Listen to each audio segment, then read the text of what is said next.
At Sierra, discover great deals on top brand workout gear, like high-quality walking shoes, which might lead to another discovery.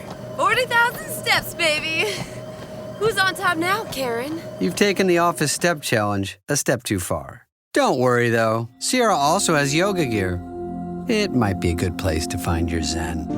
Discover top brands at unexpectedly low prices. Sierra, let's get moving. When did making plans get this complicated? It's time to streamline with WhatsApp, the secure messaging app that brings the whole group together. Use polls to settle dinner plans. Send event invites and pin messages so no one forgets Mom's 60th. And never miss a meme or milestone. All protected with end-to-end encryption. It's time for WhatsApp. Message privately with everyone. Learn more at whatsapp.com. This episode is brought to you by State Farm. Checking off the boxes on your to-do list is a great feeling. And when it comes to checking off coverage, a State Farm agent can help you choose an option that's right for you. Whether you prefer talking in person, on the phone, or using the award-winning app, it's nice knowing you have help finding coverage that best fits your needs. Like a good neighbor, State Farm is there. Greg Cody is in place, and his microphone isn't anywhere near his face, but he's solved. Practically ready to go. It's exciting to see Homer Cody on a day like today. I don't know how he feels about yesterday's Dolphins victory. I call him Homer Cody, but I got Zaslow here in New Jersey, and I got Billy wearing nothing but a well, I shouldn't say nothing but a mustache, but the only part of his costume that I see is a mustache. What are you supposed to be? Because all you look like is Billy with a mustache. Well, this is me going above and beyond because I lost 2 weeks ago, and I selected the punishment that was labeled the Ted Lasso. And the Ted Lasso was not dress up as Ted Lasso. It was just be positive for an entire show. And I said, okay, I can do that. I don't have to wear a costume. Like, well, you know, if you want to wear a mustache and go above and beyond, that would be great. And I said, you know what? I want to go above and beyond. So this is me going above and beyond. This doesn't look like above and beyond to me. This looks like... This is 2 punishment payoffs, I've been told. Yeah, it is. Good job, Bill. What do you mean it is? It's on top of the 3 trees I planted instead of 1, I'm like now +3 or +4, I think, in terms of punishment payoffs. Greg, he doesn't look anything like Ted Lasso. That's not a Ted Lasso. I don't have to. punishment. I just have to be positive. Well, first of all, I'm impressed that I've seen you in about a week. In 1 week, he was able to grow that mustache. It's fantastic. And I thought it was Paul Skeens from the Pirates when I first saw him. Thanks, Craig. Good reference. Good baseball talk. You took the first pitcher to have an ERA under 2 in I don't know how many years with that many starts. I can't believe that you made a baseball reference and furthermore a Pittsburgh Pirates reference. I mean, the playoffs are here. Let's go, America's pastime. Woo! You don't sound great. Very positive. So so Billy, your job today is just to be relentlessly positive. Jeremy, you're overseeing the punishments. He's doing a great job. Yeah, I don't think he's doing a great job. Are they happening, Dan? Did they happen at all last year? Are they happening? Well, I don't think that Billy is actually doing a punishment. Well, here. you said you were hiring Udonis Haslam as an enforcer, and until I have that, I'm just trying to get punishments off the ground. Dan, you don't think Billy having to be positive for an entire show is a punishment? Yeah, that's a giant punishment. Yeah, that's tough. Wait till we get into FSU week. It is. I'd love to see how he spins that. It is. What a game, huh? It is. They tried their best. The college game day almost came. They tried their mightiest there. But, man, Virginia, what a team, huh? It is a punishment for him to have to be positive. It just doesn't look like Ted Lasso. And I don't understand how it is that he got away with not doing a costume and is saying to my face that he's serving 4 punishments by just pasting a mustache to his face. How does this work? If he says like a single negative thing, does he have to redo it a different day? Yeah, you've got to do it correctly. Let's keep an ear out. Let's keep an eye out and an ear. Yes, just an ear and a single eye out on Billy, and make sure to keep an eye on him on this because he will gravitate toward negative, even though he's usually a little more positive when Cody's in. Do you have a back in my day, Greg? Back in my day? That's funny. No, I don't, as a matter of fact. Why is it funny? I wrote the book. I wrote the book on back in my day. So you have just officially quit doing these? Unofficially, I would call it. Yeah, not officially. There's been no statement from my team. Zaslow, what are you shaking your head no about? It's just once a week, man. Why can't you write it? I enjoy it. It's one of the things. It's one of the few things you do that I enjoy. Wow. What a left-handed compliment. This is the Dan Le Batard Show with the Stugotz podcast. I'd like Homer Greg Cody's thoughts on that game last night. 3 terrible teams played last night and 1 decent one played last night. I believe the Broncos and Chargers have closed a good deal of the gap with the Chiefs. But what were your thoughts, Greg Cody? Homer, Greg Cody, you thought the Dolphins this year were going to get to 8 wins. Mm-hmm. They have 8 or 9, actually. 9. They have a lot of games against bad teams, but they themselves are a bad team, and they played a terrible one last night.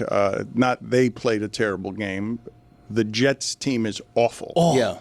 Just terrible. Easily worst team in the league. I thought it was the Dolphins. Jets are easily the worst team. They played one of the worst games I've seen anyone play this season when you consider a defense that I think is historically bad in the Dolphins caused 3 turnovers when they hadn't caused any turnovers all season. And what they have, 14 or 15 penalties? Like, this is a Jets team. I remind you, the Jets did something this offseason or during training camp I've never seen. On a Sunday they had off without the coaches. They went and they had a practice with no coaches where it was just the players. Can you imagine how many penalties and turnovers they would have had if not for that practice? Because they looked like an amateur outfit last night. They had over 100 yards in penalties. Oh, it was terrible. Yeah, they're in tank mode now. Aaron Glenn had no cause to dance along the sideline last night because it was a terrible performance. They handed Miami the victory. Overriding everything, of course, is Tyreek Hill's injury. In the post-game press conference, they were all talking about that injury. Mike McDaniel was 5 minutes into his press conference before he was even asked, hey, how about that win? Huh? Because the win didn't matter. It was a Pyrrhic victory. And I think that it's emblematic of the season that they finally win a game and they can't really celebrate because Hill just had a gruesome, very likely season-ending injury. So, they have Carolina next. They can be 2-3. For what that's worth. You're doing that already? Yeah. You're counting wins? I am, but... You trust them to win a road game? I don't trust them. I think I think they're capable of it. Well, of course. I mean... Okay, I don't think they are. I wouldn't say that for a lot of road games. I don't think they are because I believe that first drive of the Jets is what every competent team is going to gut them running the ball like that. Yeah, their defense was just terrible. They were lucky to win. They were lucky to play the Jets. They were lucky to be gifted 3 turnovers. It was not a great victory. When you get 3 turnovers at home and don't turn the ball over at all, and the last couple of minutes of the game is tense because the other team's only behind by 6, that's not a good victory. It was weird where it was the middle of the second quarter, and it felt like the Jets were doing whatever they wanted offensively. They were running the ball all over the Dolphins, and then you look at the score.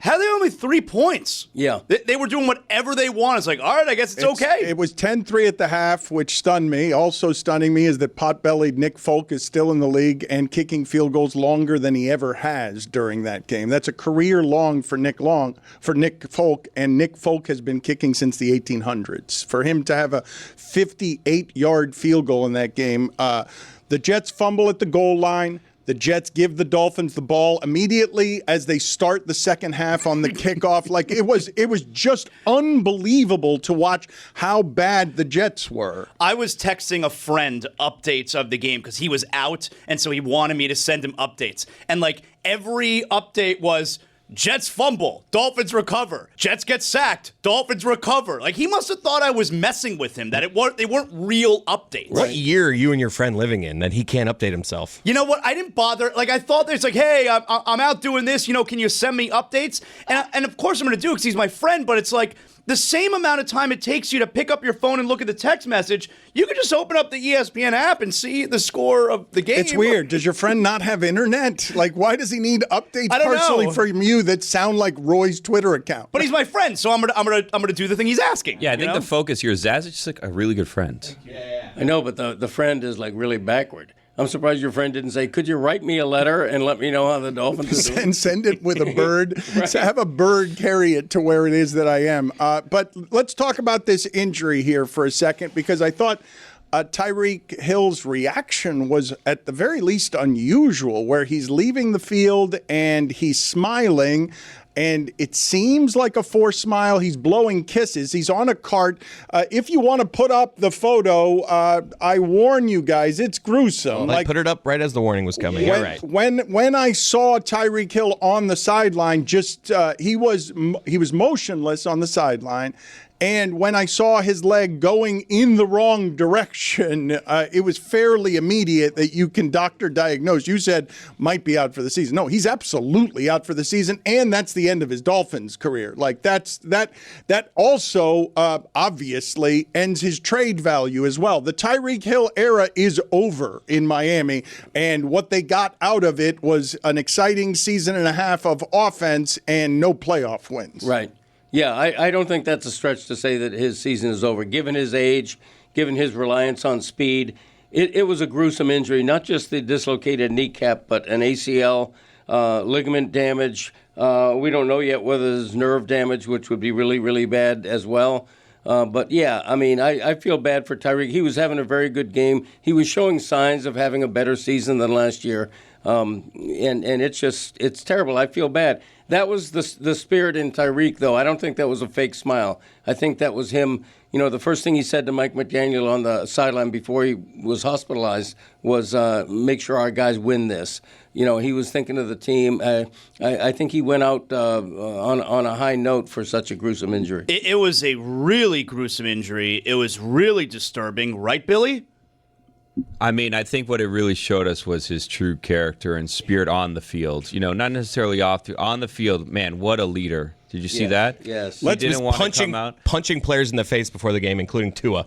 Let's motivating let's play the sound of Tua here, who had his cliches ready until he realized halfway through the cliche that that Tyreek Hill was injured and injured in a way that would echo throughout their postgame because if you had any hope for the Dolphins season, it dies there. What they got from Darren Waller last night is not something they'll be able to get very much more without Tyreek Hill as a threat. That offense is going to be neutered no matter how many tackles Achane breaks, and Achane's been great this year, running very hard for them. Can I just add really quick before you show that? Like, I understand what you're saying, that you're not going to be able to get this out of Waller anymore because, you know, you don't have Tyreek Hill anymore.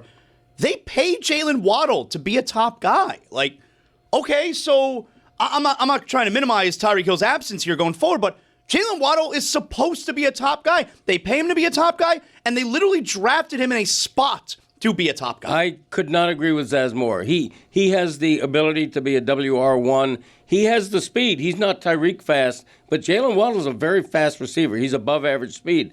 He should be able to be the guy now who stretches the field and opens it up for the tight end. I think his role doesn't change. I think you're going to see Malik Washington step more into the tight end. Why did you call him WR1? Why did you do that? You know, I'm an NFL insider. You know, that's the lingo. That's the lingo we use. Is it quicker just to say wide receiver? I think Waller could get 27 yards again in a game. 2 touchdowns? You think he's going to be a 2-touchdown game? I think he get 27 yards again in a game. Let's play the number for him yesterday was 11.5 yards over under in the game. That's how little the expectations were for him. Zaslow crushed Waller, and Waller's going to be on the show with us at some point today because that was a really nice return for Darren Waller. It's a nice story as well. He's holding the ball on the onside kick at the end after scoring 2 touchdowns. But let's play the sound of Tua when he went to some of his go-to cliches and he realized in the middle of it, and we've got a pretty major injury. All glory belongs to God. My Lord and Savior, Jesus Christ. Just want to thank him for this victory for us, keeping us safe for the most part. For the most part, doing a lot of work there. Like, when would he have not included like he said, okay, for the most part. Would he have left for the most part out if someone died? Would that have been okay? There are only 2 injuries last night that the Dolphins could have suffered that would have felt quite like that, and they got one of them that felt like that, and I thought they were going to get the second when Tua's sliding and they're going after his head and getting an unsportsmanlike penalty for going after his head. Yeah, he sold that. That was Kiko Mawanoa, though. Yeah. Former Cane. Tua came up smiling, which was good. Keeping us safe for the most part. Guy's career might be over. I mean, his Dolphin career is over. He's not wrong. Yeah. Most of the guys did leave the game healthy. Yeah, I do think that it was all right. I don't want to be. I'll be that guy, I guess. Briefly, it was a very strange reaction to. I'm with you, man. I thought his reaction was a little bit disturbing. I saw a guy who's got some odd thoughts going on in his head and felt, oh my gosh, people like me for this moment. I feel like that's what I saw. I saw a guy of like, oh my God, you actually, thank you so much. Like I want so badly to be loved. I mean, that's what I saw. There are certain people that undergo traumatic experiences and their first reaction is to laugh. Like that is their emotion. But I don't know. It was weird. It was like Antonio Brown vibes. I have to agree that he was laughing instead of crying because he knew more than anybody. This isn't just a bad injury. This is I'm out for the season. This is probably the end of my career. I don't think that's over-exaggerating to say that. I don't criticize him for not weeping. I don't think we're criticizing. We're more just like we're acknowledging that it was bizarre. It was just a little bizarre. Okay, yeah. I thought it was fairly normal, and the psychology you alluded to is accurate. Sometimes you smile instead of crying. You don't want to show your real emotion, so you have a forced smile. Greg, when you say that reaction is normal, I've never seen it from someone on a cart, blowing kisses to the crowd, waving and smiling. He was fist pumping. It's legitimately something I've never seen from a guy being. Look at how neighbors left the field. It's usually towel over the head. It seems like they're crying. Sure. Yeah, I know that he was devastated inside. He's trying to put on the best face possible for his team. I really believe that.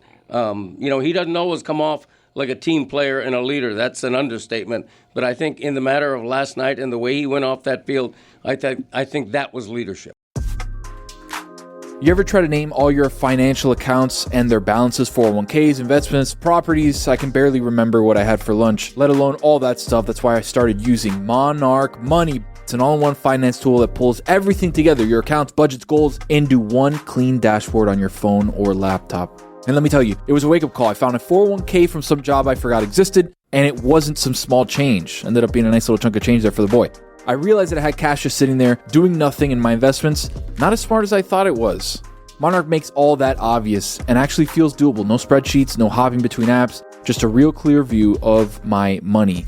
You can even share with your partner or financial advisor. No more wait. Let's see how much we spent on that coffee or that takeout. Monarch puts everything on the table, literally. Don't let financial opportunities slip through the cracks. Use code Dan at monarchmoney.com in your browser for half off your first year. That's 50% off your first year at monarchmoney.com with code Dan.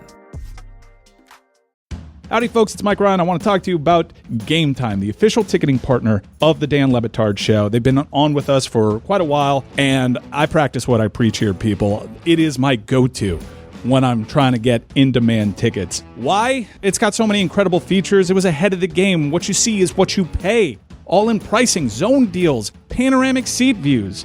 And when I became an NFL free agent, I just wanted to see the best games in the best places. And Game Time had me so covered. They take the guesswork out of buying NFL tickets. It's incredibly easy to use. And the Game Time guarantee means you can trust you'll get 100% authentic tickets on time and at the best price. Plus, fees are always included, so what you see is what you pay. Take the guesswork out of buying NFL tickets with Game Time. Download the Game Time app, create an account, and use code Dan for $20 off your first purchase. Terms apply. Again, create an account and redeem code DAN for $20 off. Swipe, tap, ticket, go. Download the Game Time app today. I want to talk about home security for a minute. For the longest time, I thought it was just alarms and sirens, that once somebody breaks in, you deal with it. But when you think about it, that's already too late. That's reactive. I had my car broken into on my property a while back. The only thing I could do was call 911. That's reactive. I don't like leaving things up to chance. That's why I decided to install SimpliSafe. Why? Because they flipped the idea of home security by making it proactive. Their Active Guard outdoor protection uses AI-powered cameras to actually identify people lurking around your property. And here's the key. SimpliSafe's monitoring agents step in before anything goes down. They'll talk directly to intruders through the camera, light them up with spotlights, and even call the cops if they need to. That's not reacting. That's stopping crime before it starts. No contracts, no hidden fees. That's why they've been named Best Home Security System by U.S. News & World Report 5 years in a row. And they back it up with a 60-day money-back guarantee. SimpliSafe is offering Le Batard Show listeners 50% off a new system with professional monitoring. Plus, your first month is free. Visit SimpliSafe.com/DLB to claim the offer. That's SimpliSafe.com/DLB. There's no safe like Simply Safe. Dan Le Batard. My wife says this is a sexy voice. It really is. Yeah. I'm hard. Thank you. Wow. Stugotz. So am I, actually. I don't know why. This is the Dan Le Batard Show with the Stugotz.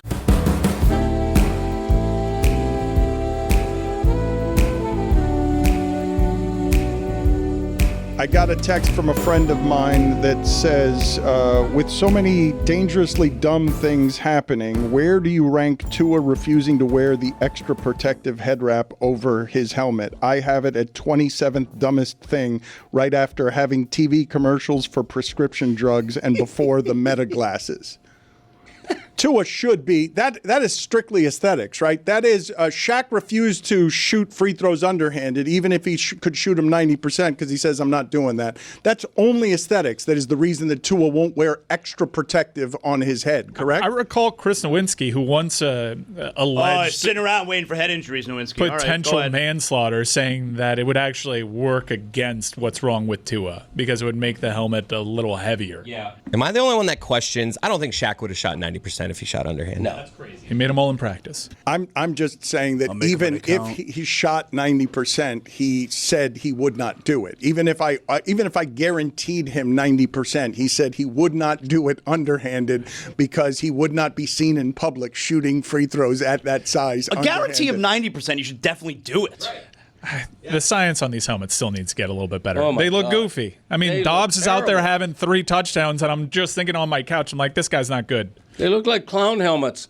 They look like those exaggerated caps that people wear that are like this big. It's a bizarre ridiculous. look. It's a bizarre look. I can totally understand why someone, like, aesthetically, I just can't do it because do it. the science needs to come a little further. And also, if you have a helmet that has, like, flints in it, it just looks bad. Do you think that, because there was a receiver wearing it last night, I think I saw, right? Yeah, I mean, Dobbs had caught 3 touchdowns in him. Do you think the other players in the locker, like, do they make fun of that guy, the other guys in the locker room? I mean, it's a weird thing to He make looks fun stupid. of. I mean, it doesn't look right. And it looks weird.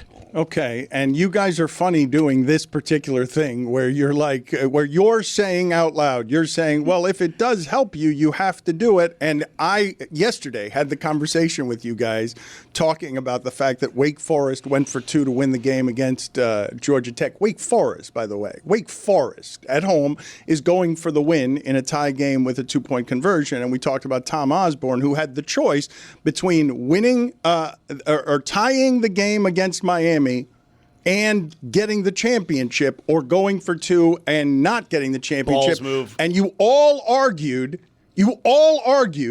that given the choice between winning a game or winning a championship, you're going for winning the game. I think he was right.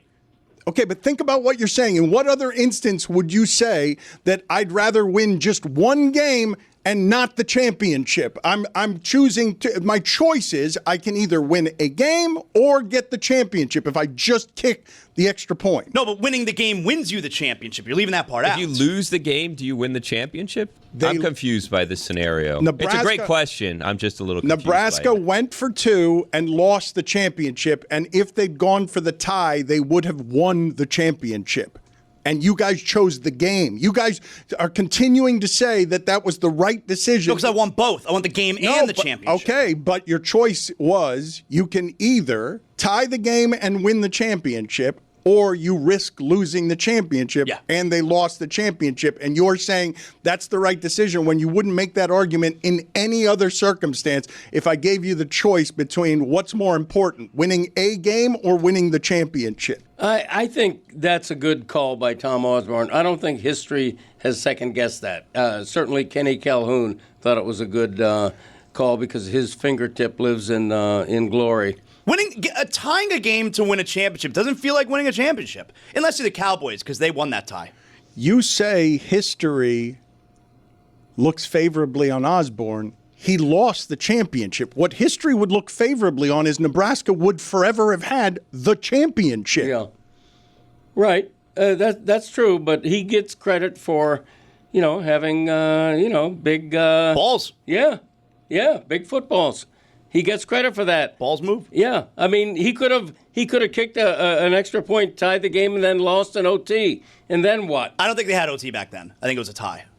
Correct. Oh, not in the championship. No, they didn't have OT. Well, it wasn't a championship game. It was a tie. It was a bowl game. Yeah, that's back when they didn't That's actually true. have That's true. championships and voters just decided. Well, that's a bad call by college football. Got to get that right retroactively. Thank you for that. You're welcome. I enjoyed talking about 1984 I know. as both of You our. started it. That was a real roundabout way to really dig into how goofy these Guardian caps look. I know, they look terrible. I wouldn't wear one. They look like a cartoon. They look like somebody in a cartoon. Elmer Fudd would be wearing a helmet that big, just so other cartoon characters could laugh at him. The technology I predict that in a year, like next season, they're gonna get that right, and they're gonna have extra protective helmets that don't look like ridiculous extra protective Well, why wouldn't helmets. they have that now, then, if they could do that? Well, that's a good question. I'm not a scientist. Oh, okay, good. Thanks for clearing that up. Yeah. People mistake me for one, but I'm not. And I don't blame Tua for not wearing one. There are so many other ways to avoid concussions, okay? You dump the ball. You intentional ground it. You run out of bounds. There's a million different ways not to get a concussion, in my opinion. You guys are really out here arguing you got to look good instead of brain safety. And furthermore, you're going, don't trust the science, even though, and that's fair to say we're in the early part of the science, and it's a violent game, and I don't know what actually protects you from concussions, but what they have out there is helmets that, while they don't look good, are being worn because they add additional brain safety. Mm-hmm. And you guys are saying, no, I'd rather look good. Well, I mean, it's not us saying it. The players are saying it. But also, like, the players, when you've asked them about it, a lot of them say it weighs more. It throws off my balance slightly. And even if it's just a millisecond, like, that's the difference between, like, for a running back, a gap closing, and then you can't break a big play. So they've chosen not to do so. Which is what Chris Nowinski, who I think we can all admit knows more about this than any of us, said in Tua's case it doesn't necessarily help. I have seen prototypes of these Guardian caps that do look a little bit more streamlined, and I imagine they're still in the testing phase, and I do think the science will come a long way. Look, we had leather helmets at one point. I imagine that's how science usually goes, but right now it looks goofy. It looks like it slows you down. It does add additional weight and stress to the neck, and there are also other ways. There's also experimental ways. I don't know if you guys have ever seen Dalton Schultz, but they have those woodpecker collars that also protect against concussions.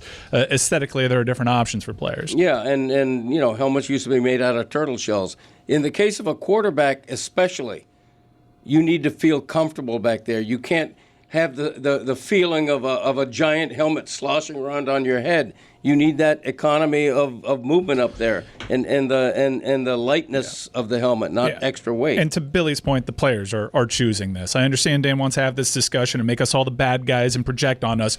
No quarterback has ever chosen to wear this.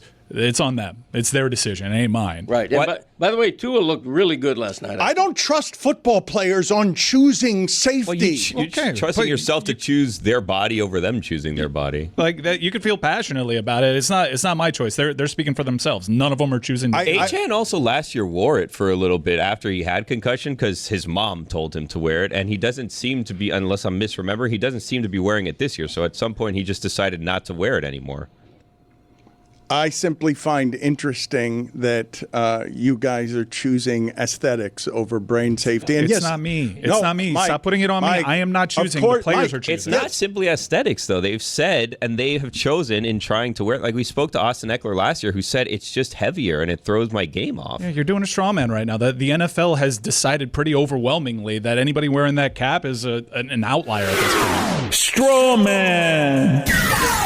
My point is simply that if I'm thinking first of safety, the people I'm going to least consult are people who have chosen a career in football as what they want to do with their life and their body. Right. I'm trusting them less than I am the average human being. Okay, so no longer an ally of pro-choice here. Body autonomy, it seems. I mean, based on your logic, why don't we require every football player to wear a giant funny helmet?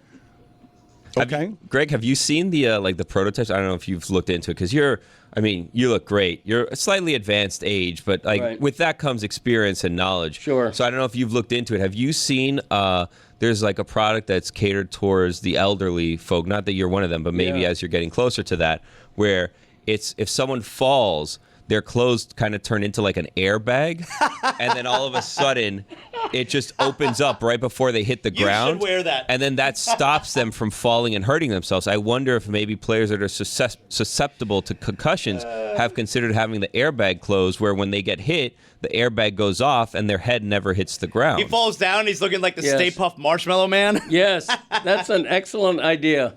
It really is. In addition to the Stay Puft Marshmallow guy, is it Goodyear? Michelin that has the big tire-shaped guy. Yeah, that's what football players need. They should all dress like the Michelin Man so that there's no real contact. When you tackle the guy, he just literally bounces off you and hopes he bounces in the right direction.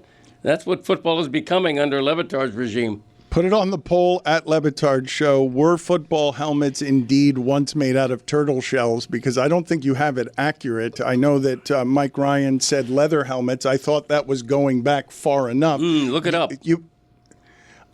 Jeremy, would you do me the favor? I'm busy doing a show I've been right trying now. to. Yeah. I can't find any proof, but I also can't find anything outside of artificial intelligence telling me that it's not the case. So I'm going to try to find something detailing the fact that it's a myth. Yeah, let's believe artificial intelligence, which has a little line under everything saying, this may contain inaccuracies. And when I say turtle shell, if I'm being legit, I may have misspoken. I think it might have been tortoise shells, small tortoise shells, because turtles tend to be very small. Some turtles are like this. Hey, if you end up being right, no one's going to hold that against you. What are the differences between turtles and tortoises? Tortoises tend to be bigger. Tortoises tend to be, that size, like helmet size. Because when you're wearing a shell, a living shell, formerly living shell, on your head, it needs to be a certain size. If you put a turtle shell on your head, it might look more like a yarmulke or something, So you have to be careful. Jeremy just told me that the differences between turtles and tortoises is that turtles live in the water and tortoises live on land. So it's not a size thing. Well, it is a size thing as well, of course. Well, but it's not, of course, according to Jeremy, who's looking it up, because you said, like Stugotz does with his move of look it up, and then you're wrong, and someone looks it up. Yeah. We've had Ron McGill on this show for 15 years. Yeah. Tortoises, generally, larger than turtles. So that's not why they're a difference. Well, it's because they're underwater, size is part so of it. I understand. Bigger. Just like offensive linemen are bigger than quarterbacks, this is what we're talking about There's here. actually a species called the giant tortoise. I mean, why are we arguing? Get McGill on the phone. I don't understand. Dan's assault on science today is just really confounding. I mean, tortoises are bigger than turtles. Does that mean that there's a tortoise living who's smaller than the biggest turtle? You said helmets were made out of turtle shells. Then you change it to tortoise shells. Neither one of them is right, and none of the information you've given so far is right, except that the Jets stink, and that you shouldn't be too happy about that victory if you're a Dolphin fan, because the injury that happened there is the injury that you cannot have. There are only two the Dolphins cannot abide. Hey, Jeremy, old buddy, old pal. Hey, Mike. I want to talk to you about Miller Lite. You and I have bonded over these last few weeks talking about our shared love of Miller Lite. That's right. A great partner of our show for practically its entire existence. It's been a partner of this show since I was 10 years old. And it's been around for 50 years, and they've been a part of our show for almost 20. We're approaching incredible partner status with Miller Lite. I mean, to think that people were celebrating at my bar mitzvah with Miller Lite as they were a partner of this show is pretty incredible. You're talking about the moments that are made better by making those times, those special times, Miller time. Jeremy, there's nothing like cracking open Miller Lite with your crew. This football season, it's especially true. Whether it's a touchdown you didn't see coming or just arguing about fantasy lineups you already know you're going to lose, Miller Lite has been the taste you can depend on for 50 years. Brewed for flavor with simple ingredients, rich toffee notes, that iconic golden color, and here's a kicker, Jeremy. What's that? It's just 96 calories. I still can't believe that. We say it every week. I can't believe it. It's just 3.2 carbs per 12 ounces. It's the original light beer since 1975 and still hitting different 5 decades later. Miller Lite. Great taste, 96 calories. Go to MillerLite.com/Dan to find delivery options near you, or you can pick up some Miller Lite pretty much anywhere they sell beer. It's Miller time. Celebrate responsibly. Miller Brewing Company, Milwaukee, Wisconsin. 96 calories and 3.2 carbs per 12 ounces. Hey NFL fans, what's your favorite touchdown? For me, mine is always the next one. With DraftKings Sportsbook, an official sports betting partner of the NFL, every touchdown could put cash in your hands. I'm talking first touchdown scorers, anytime touchdowns, live bets. Every snap is an opportunity. Download the DraftKings Sportsbook app and use code DAN. That's code DAN to turn $5 into $200 in bonus bets if your bet wins. In partnership with DraftKings, the crown is yours.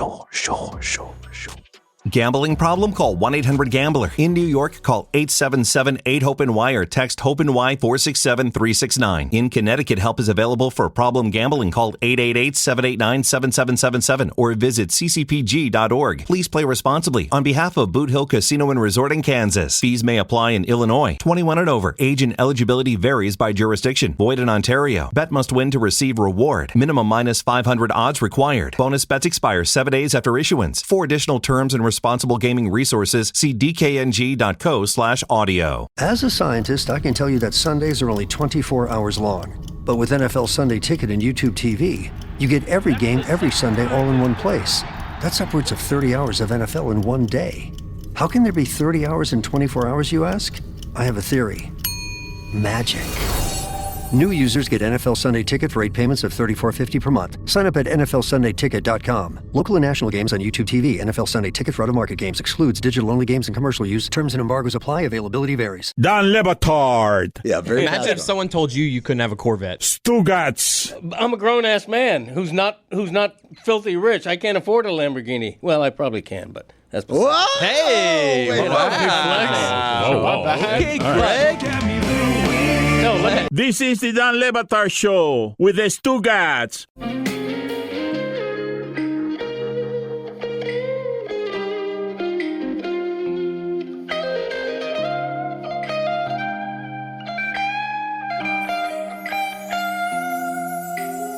Are you with me on the fact that I believe that this defense is historically bad? It was terrible last night against a bad offense. The Jets ran all over.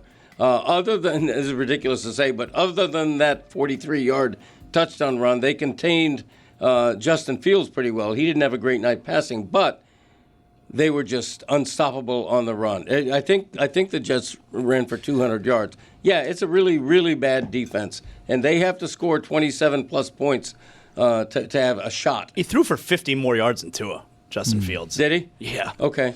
Yeah, Dan, you're forecasting, right? Because they are not yet the worst defense in the league. I think you have to be the worst defense in the league to then stake claim to historically bad. Like from counting stats to DVOA, they are not bottom. I think in DVOA they are like 5th from bottom. They're actually getting better. They gave up 33 points, 31, so you can 21. I just want to be clear. Like you're making a prediction. You think it's the bottom's going to fall off? Well, it's not just the bottom's going to fall off. It's that they allowed 19 straight drives without making a stop. They've only played outside of the Bills' bad offenses, and the next step that I'm taking on this is that when I'm watching what it is that they are doing defensively, being gutted and allowing these 9 yards a carry on defense, and they're hurt on top of that, I'm watching a team that I don't have any confidence in, and I'd go a step further on this.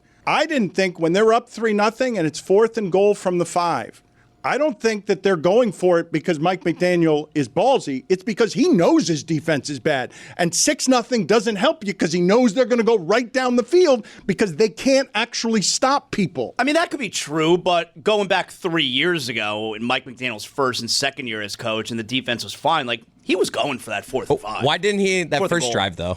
Yeah, He's just like, I need points out of this. I can't have the booze if we don't get it here. Yeah, because he did take it that first drive. He's just like, I'll take the points. Zaz, 4th and goal from the 5 is still in that league with everyone, including Dan Campbell. It's still kicked. I thought that's a reaction to, I know how that first drive just went for the Jets. I know they drove right down the field. I know they kept just handing the ball off. Why would he trust his defense? It's not just bad, it's also injured. You know what? You made a good case, probably right there, and it's a little bit pathetic that early in the game the Dolphins are then saying we have to get touchdowns to beat the Jets. Look, there is nothing that suggests that Turtle Shell was the NFL helmet. I've gone through a slideshow here on NFL.com of every single helmet from the beginning of the NFL all the way through today. There was fiber shell technology, which is what's used in like bicycle helmets these days, but nothing suggesting that. Greg, what you might be thinking of is that they referred to the sort of cap/helmet that was worn by the British soldiers in World War II as turtle shell helmets. So you might just be getting those two things confused. You know, anytime we refer to something that goes back 100, 120 years, it's difficult to get an exact read on it. There are no witnesses who wore a turtle shell helmet in the NFL. So, yin and yang, he said, she said. It's hard, really, I think, a month into the season with the sample to tell exactly what the Dolphins' defense is. But just for added context, they played the Patriots, who are exactly middle of the pack in offense. Now, they could be middle of the pack because one of their games came against the Dolphins. The Jets is the worst defense. Patriots also scored, 42 this past weekend, I think, right? They look good. I know they were playing Carolina, which is a weird team. The Jets are easily the worst offense they've played so far, but the other half of their games, two of the top three offenses in the league in Indianapolis and Buffalo. Yeah, I agree with that take, and I think it's also fair to say, although they were gifted the win last night against a bad team, I do see progress from Game 1 to Game 2 to Game 3 to last night. They had Tua look good, Achane look good. They had a 96-yard drive. They had their best drive of the season. I believe by the end of this season, this will be the Dolphin defense, the worst we've ever seen by the end of the season. Okay, yeah, crystal clear on that. I do think that you go out and get a Minkah Fitzpatrick to mitigate some of your deficiencies on defense. I recovered that fumble. Yeah, because that's how you do it with turnovers. You can have a defense that's bend, that even breaks occasionally, but if they make an impact play on defense and get the ball back, those are huge ways to mitigate some of your deficiencies. Let me explain what happened this weekend with the Giants. For example, a limited offense that lost their best receiver. The Giants had, I think it was 40 runs and 20 passes to protect their quarterback and to trust their defense. They kept the ball away from Justin Herbert. The reason that I have fear about the Dolphins is because through a month in this season, I have never seen a Dolphin defense that you can just hand the ball to the running back and it's going to be 2nd and 1 every time. And what happened to the Jets last night is they kept getting into 2nd and 15 and 2nd and 20 because they had all these pre-snap penalties that made it so that they couldn't run the ball anymore. They had to stop running the ball. And Justin Fields made an impressive play on 4th and 1. That was actually stopped. What was called was stopped. But what you witnessed last night was one team was really poorly coached and the other one played a disciplined style of football. And on the road, a terrible Jets team that had not won a game, had 3 turnovers, had whatever it was, 14 or 15 penalties, and is still playing on the road at the end for the game as an 0-3 team. And they had to abandon the run. And if they had not had to abandon the run because their running back fumbled at the goal line with their first drive, I feel like that game would have ended up looking like the Colts game looked, where you're just never getting a punt because they can just keep handing the ball off 7 yards at a time. Because they're also hurt. It's not just that they're bad, that their corners are bad, that they don't get much pass rush. They're also hurt. I'll tell you, the Jets were terrible last night. So much pre-snap penalties. The fumbling is stupid. A fair catch at the 2-yard line. Yeah, I mean, what are we doing? Like, what's happening there? But I'll tell you, the reaction that the coach is getting, Aaron Glenn, after just 4 games. I understand it's a bad team, and they certainly look poorly coached. I'm a little bit surprised at how aggressive the reaction to Aaron Glenn taking over a bad Jets team and what they're saying about what this team looks like and the new coach just 4 games. I've been a little bit surprised. I read an ESPN.com piece about Aaron Glenn saying he's going to pay back Dan Marino. And because Aaron Glenn was the corner on the spike play. And after the spike play, I think the Jets ended up losing like 33 of 36 games or something ridiculous. And last night, what you watched is the most poorly coached game that I have seen this season from anybody. And that's why the Dolphins won the game, because the Jets gifted it to them. Sure. Yeah, I don't know if you can blame coaching for 3 lost fumbles. Maybe you can, but that was the reason for the loss. But the Dolphins had to recover those as well.